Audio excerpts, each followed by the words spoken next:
keep our channel normal. So, one more thing we can do, I guess. Yeah. Give y'all some media review, okay? We are also able, we can say this, able to go to the theaters and see a movie. What movie? Sonic the Hedgehog. We saw 2 movies, actually, I want to say. We were actually able to see the movies before they were closed down, too, unfortunately, due to the virus. The first time we went to the movies in the 7 months since Roman's been born. Yeah. And we went to go see Star Wars right before it went out of theaters. Yep. And then Sonic, and then a week Sonic the after Hedgehog. And I appreciate both choices. I appreciate the Star Wars movie because we were able to finish a chapter or the chapter of Star Wars. We're done. Apparently, it's the very last one. But it's done, exactly. Me and Bree have seen all the trilogies. We have reviewed them for them. I mean, we didn't review this, but let's give a review now. The last movie was, I don't want to say trash. It was not good to me. I did not like. We're talking about Star Wars. Yeah, this is. Hey guys, just come on, we're all at home. Spoilers, duh. If you haven't seen it by now, it's probably on Disney Plus. Because guess what? Everything that's on movies in the theaters from Disney is on Disney Plus now because everyone's at home. Anyways, let's proceed to the movie review. Star Wars, Path of the Jedi, End of the Jedi, whatever it was, the Jedi. Y'all have already seen it. We're reviewing it because, like I said, we reviewed the rest of them. Trash. I didn't like it. I didn't like that they wrote Kylo Ren and Homegirl together. See, I liked that. She liked that random mess. Because the whole time I'm just like, they're totally gonna get together. I hated it. They're totally gonna get together. And he's like, that makes no freaking sense. I'm like, they are totally gonna get together. Get it. And they're so cute. Their little bond. And then the last scene I wanted them to be family or something, but they just were weird. Have a weird tension, boyfriend girlfriend. Oh, I forgot about the twist. What, him dying? Yeah, I was pissed about that. I was like, what? There were so many dumb twists. I was bored, and then, that last her being a Palpatine? Yes, what the... that was the twist. Palpatine still being alive was, I liked it. It was the same actor and blah, blah. His voice, Vader. It was cool, but no. It was very, him being the reason that Rey was special. And it was, her parents... It was some convoluted story that was stupid. I didn't like it. It made... She was a Sith that's becoming a Jedi while... Why are you turning on the sound? Oh, I didn't mean to. I thought I was turning it off. She was essentially a Sith by blood becoming a Jedi, while Kylo Ren was a Jedi by blood who wanted to be a Sith. Turn that off. And then they became star-crossed lovers, Romeo Juliet style. I think that's stupid.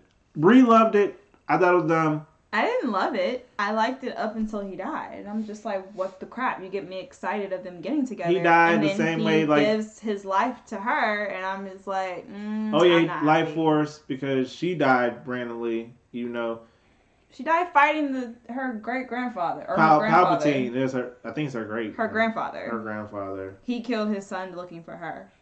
Her parents. He killed her parents because he wanted her to take She did have some strong... She forced lightning. She did some cool stuff. They did the little cool pass the lightsaber through the Force trick. The show was I forgot. I'm trying to think of the side parts that included our other, our homeboy. What was his story? I don't even know. Him and... About Sonic the Hedgehog. Oh, they was all rebellion stuff, and the rebellion's getting crushed because the First Order, which is... They got because Palpatine essentially started backing Kylo Ren in the beginning of the movie. They just start blowing up planets and destroying fleets, and the Resistance is losing. And the movie's is bad. The Resistance didn't win until the end.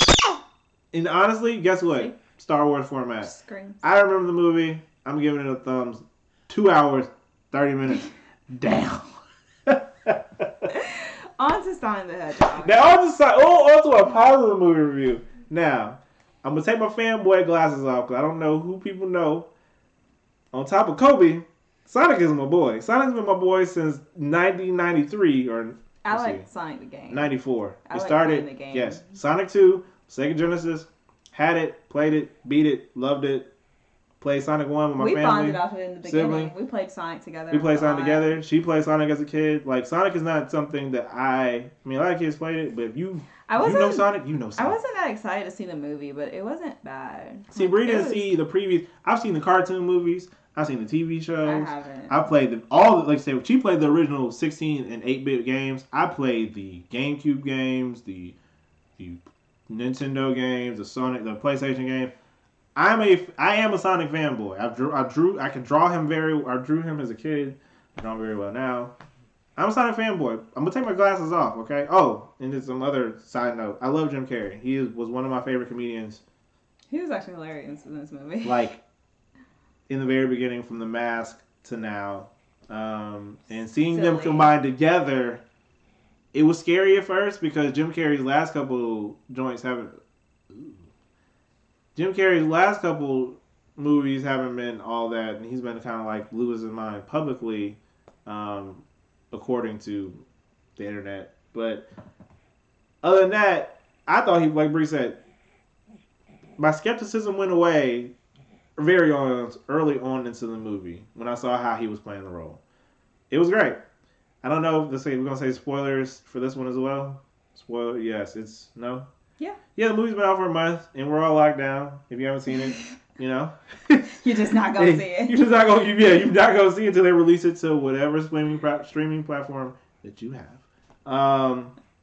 So, movie's great. I'm gonna give the rating. It was great. It was great. Why? It was decent.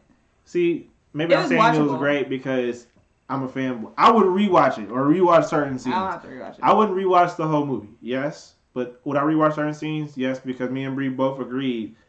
This animation style of cartoon to real life between Detective Pikachu and this Sonic. It was not better than Detective Pikachu to me.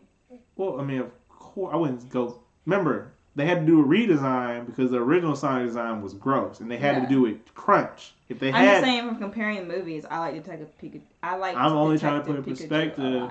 Detective Pikachu had years of development to get that design to look perfect versus the couple months that Sonic had. But I'm saying it looked good though, still, right? It looked really good. Like it. Yeah. I'm not gonna say you're right. Like Bree said, Detective Pikachu made it seem like Pokemon could be real life things. Yes. This kept Sonic more in a cartoony-ish, but he looked great. Like he looked like an alien blue hedgehog that you might be able to see somewhere. And the voice actor from the homie from Parks and Recs and whatever else we watched with him, he did great. Everyone did great to me. Breeze, like I said, like Bree said, maybe not great, but it was beyond passable. It was definitely B+ material because they had the fan lore. They had, Sonic saying his little catchphrase, eating chili dogs. And then they actually had a decent story. It wasn't that bad. Yeah. I agree with all of the above. You can't say all of the above. You gotta give your breakdown, man. Like, I don't have a breakdown. For example, how do you feel about the lead actor and actress?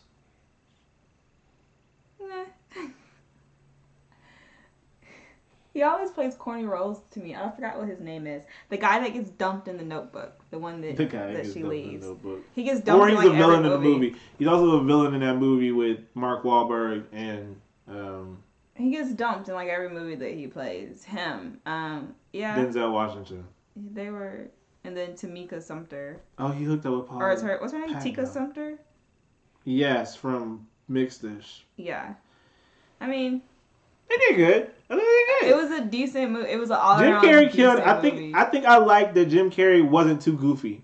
When I saw that Jim Carrey came in, he was actually playing more serious. Like he was serious. He was more serious than he was like a clown. Yeah. And I felt like I was gonna like this. And he really he was a serious Dr. Robotnik. It was the stuff he was saying was hilarious.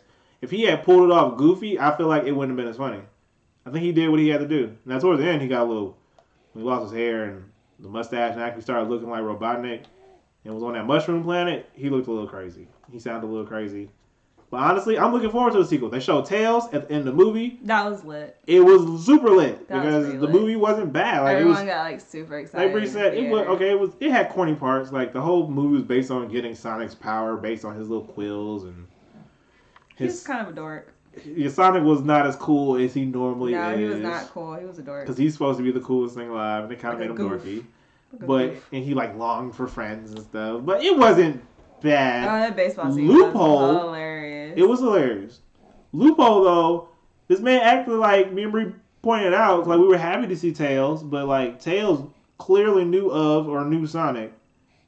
And this man Sonic acted like he had no friends ever, in his life, the entire movie. So that was a little. I got the impression more of like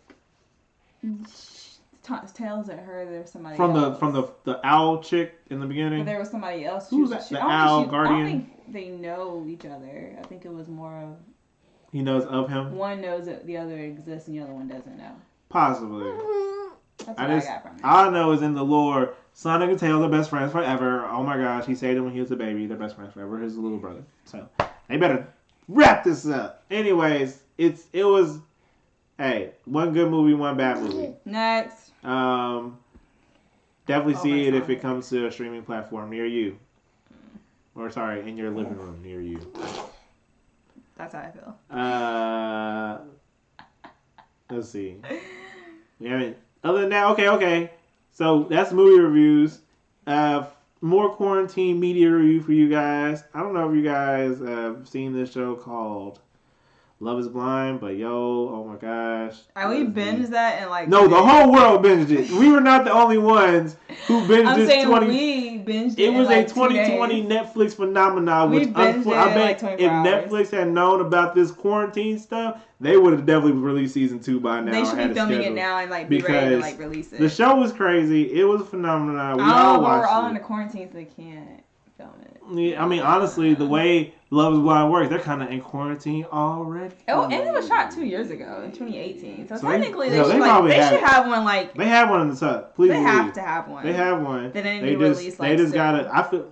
We were talking to our friends earlier today, and we were saying that I think a lot of these media companies have movies that they probably just had on a timeline. Oh, they're about to take advantage. I mean, there's a lot of. So let's talk about some crazy stuff. Soon we talk about movies that like Fast and Furious moving their whole movie a whole year delayed because of this virus, because they didn't say what it was, but we know because of box office. What else moved? From May 2020 though to April 2021, that was a little OD. It was a little wild. Black Widow moved theirs, right? Yeah, but they haven't announced a date. 2 movies that Marvel's about their money. I forgot who. Fast and Furious is a franchise that's about their money. They want these box office numbers right, and if no one can go to the movies, I get kind of why they did it. But there's other companies, like I said, that are doing the exact opposite, and they're just moving their media to these platforms. And like going back to what I was saying earlier, me and my friends believe there are movies that are finished and that might be pushed to the media platforms because some people just want their content out there. Are you trying to say streaming platforms? Streaming platforms, yes. What am I saying? Gotcha. Media. Well, yeah, media streaming platforms. Streaming platform. You say media. Media is like ABC, Fox, CBS. Streaming is Hulu, Netflix. They might put. Well, that's the thing. I think a lot of because, like, for example, this Issa Rae movie, Netflix had to bid for that. You know what I mean? Like, it is kind of a. It could end up on an ABC or a. Yeah, they probably had to bid against like Hulu. Which is crazy that Prime, these bid wars are HBO. still going on, even amongst all this crazy. So some people are making their money. Some people, I want to say, might expose their stuff just for the art. I don't know. What you trying to do?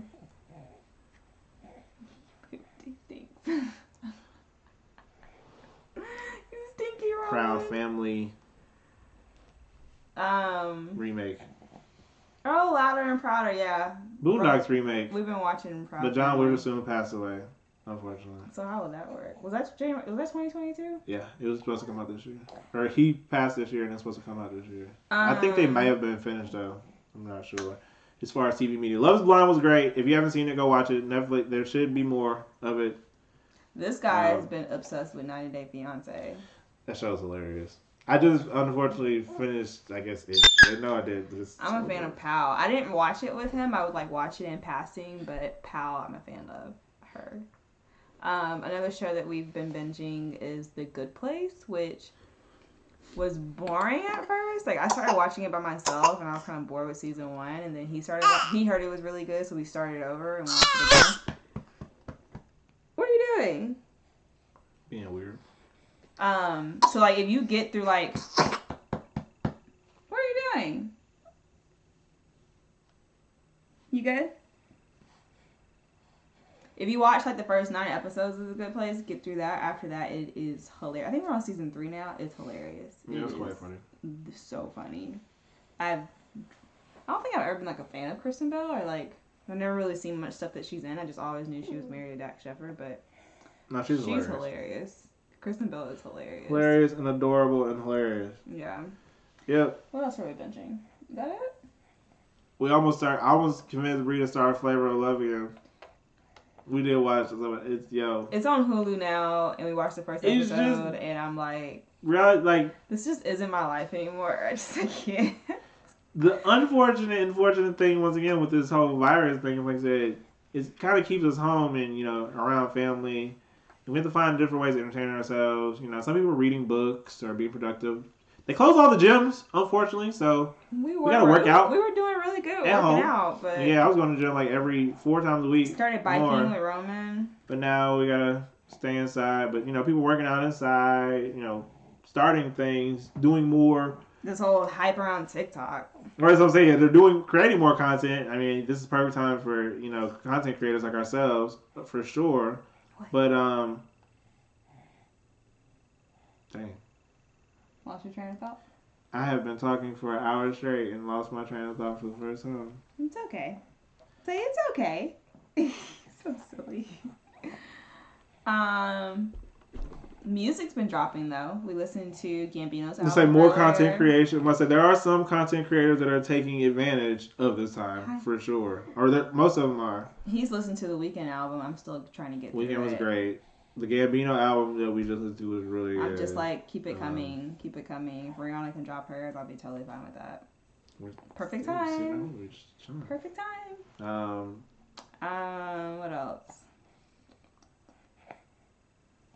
Did we cover everything? I mean, covered everything basically. Yeah. Oh, one last thing. Sports. Well, I was at the end of sports. So NFL free agency. The only organization that's keeping it business as usual as all the chaos unfolds in the world. Like we mentioned earlier, they are making trades. So anyone who would have knew me a couple years ago or in middle school would have knew my favorite athletes in prospective sports when it came to football or when it came to basketball, it was Shaq and then Kobe Bryant. When it came to football, it was this man named Tom Brady. And this man named Tom Brady, like Kobe Bryant, stayed with his team that he made 5 or more championships to for 15 or more years. Unlike Kobe Bryant, though, Tom Brady decided last week that he no longer He said he knows his worth, and Patriots weren't to be a New England that. Patriots with those last 2 years on his contract. And it shocked the NFL world. It did. To Tampa Bay, though? To Tampa, the Buccaneers. It is crazy. And I think it's only for $30 million. I just knew he was going to go to California. Which is like a cut. Because guess what? They're just supposed to be building a super roster. I thought he was like going to be like a LeBron and go to Cali. Because I know he has like that media company or whatever. I thought he was going to be thinking. Apparently Brady's from Florida, so he's going home. I had no idea. I don't think that's the reason why he left. You're not going home. Bill Belichick's the reason why he left. New England's your home. Exactly. We know what it is. I know Belichick's the reason why he left. Don't play us, Tom. Shut up. It's okay, though, because honestly, I roll where Tom goes. Whatever. Someone else that's coming home that was actually shockingly let go was Todd Gurley, who is Rookie of the Year. The year that he was highest paid running back.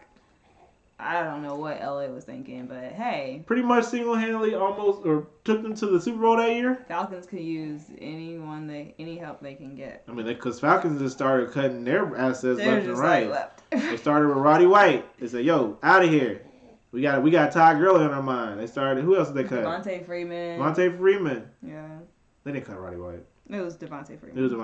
Yeah. I think is Roddy been. What are you doing? They're getting receivers out of here. They're getting running backs out of here. The only person they haven't cut, unfortunately, is the coach.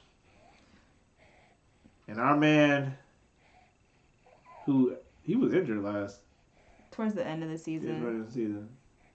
And our man, Matt Ryan. Don't put that in your mouth.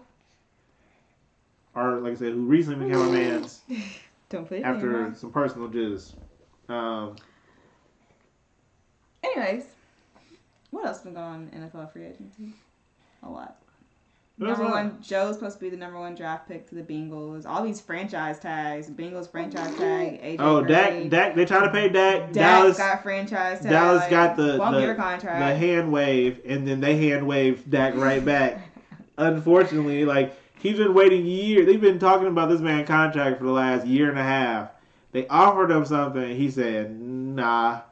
And they said, well, you got to play for us for a whole year at the bare minimum because we're going to work this out. It's a lot. It's a lot. They're asking for you, Roman. Send them a picture. Like, what's up? Look at the camera. Yep. So like I said, while the World Channel shambles, NFL's acting the same. We're trying to do the same. Hopefully y'all do the same. Stay safe. Stay safe. Wash your hands, I guess. Wash your hands. You know, stay 6 feet. 6 feet apart. Don't, if you're sick, stay at home. Stay at home. If you're exhibiting, start with a fever. Let's say if you start with a fever and then exhibit symptoms after that, try to contact your healthcare provider and get the limited amount of tests. I don't know.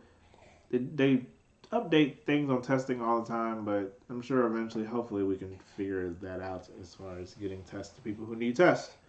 So we can identify and quarantine as necessary, and eventually, just as everyone likes to these hot buzzwords, flatten the curve. Terminology used to, talk about case by time basis because our healthcare system can't handle, or no healthcare system can handle the influx amount of patients this disease can provide. Our market can't handle it anymore. Yeah. The economy. Just praying that we all get through this as a country, as a world. People, people's well-beings in life, their everyday lives are being changed. Livelihood. That's the word I was looking for. I got you, babe. Livelihoods are changing, so yeah, we just hope that we all get through this and that it ends very soon. Yep. Yes, indeed. That's all we got before Roman tears everything up. Yep, he's reaching and grabbing. Yep. His attention's been lost. He's trying to get down now, so it's fine. We'll be back soon. I mean, we'll be at home, so... You'll be seeing us a lot more often now. Yeah, just gotta do this thing. Hey, bye! Bye! Say bye! Say bye! Don't loud, say bye. He just wants to get down. Okay, that's fine.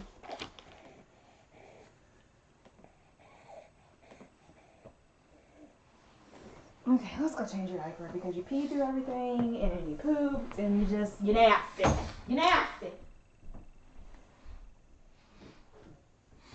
you gotta cook. Tell your mama suck it.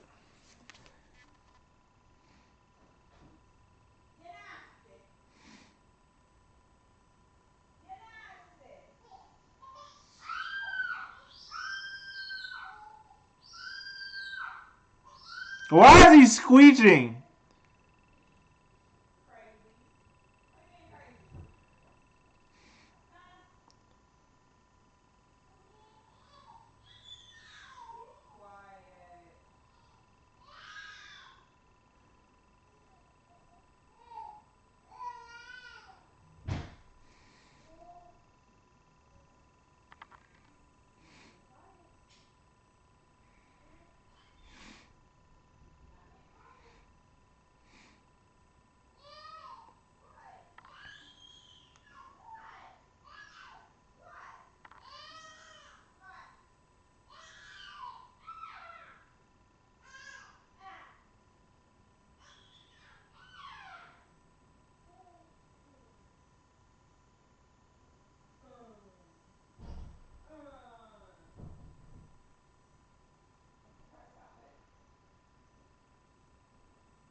Hey guys, welcome back to Basics with Baptist. For this week, I'm a little under the weather, but that's not going to stop me from teaching you how to make bread. A process that takes little more than plain old flour and turns it into something delicious you can actually eat. Let's get down to basics.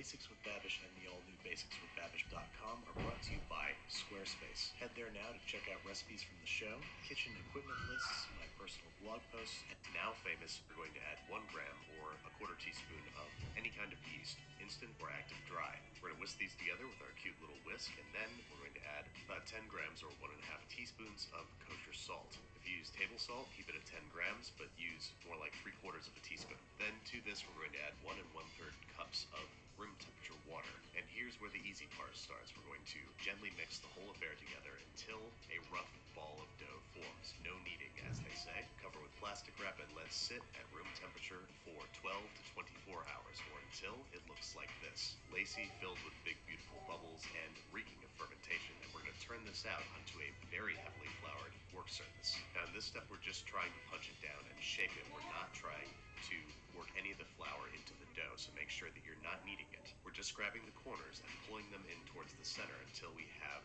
a heavily floured, smooth, and taut top to our loaf. Once you've got a large, round, smooth surface, start pulling the dough in towards the bottom, shaping it into a little pool, as it's called, and placing onto some floured parchment paper. And now we're going to heavily dust a clean kitchen towel. I hope I don't have to say clean, but don't be a monster. Use a clean towel and flour it liberally so it does not stick to the dough, because it's going to cover the dough for the next 1 to 2 hours, or until it has grown by about 50%, not quite double. During this time, we're preheating our oven as hot as it can go with a cast iron Dutch oven inside of it for at least an hour. Then we are cutting our parchment paper down to size for easy dry.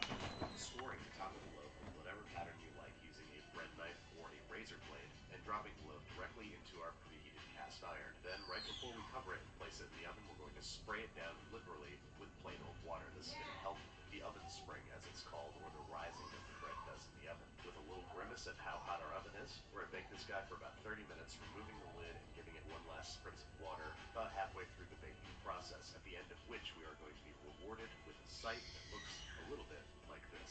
And trust me, there are very few sensations in life finer than smelling the bread that you made from scratch emerge from the oven. But we've got to be patient and let this guy cool completely before digging in. About 2 hours. I know that's a long time to wait, but you will ruin the texture of your bread if you cut into it too early. Now, there are 1,000 different factors that can change the size of the holes in the crumb of your bread, to the brownness of its crust, to the largeness of its oven spring. But the no-knead method is a very reliable way to end up with a delicious loaf almost every time. We'll cover the trickier techniques in Bread Part 2, but for now, it's time to move on to another easy riser, so to speak. That's right, focaccia, with a recipe adapted from Bon Appetit. Into the bowl of a stand mixer with the dough hook affixed, we are dumping 850 grams of bread flour, followed by 2 1/2 cups of room temperature water. We're going to mix those on low speed for a few minutes. While they're mixing, we're going to combine a 1/2 cup of water measuring about 105 degrees Fahrenheit with a whole packet of active dry yeast, along with a small pinch of sugar. This is just going to give the yeast a little bit more heat. Whisk those together, let them stand at room temperature for about 5 minutes until foamy, and add them to the shaggy ball of dough you have forming in your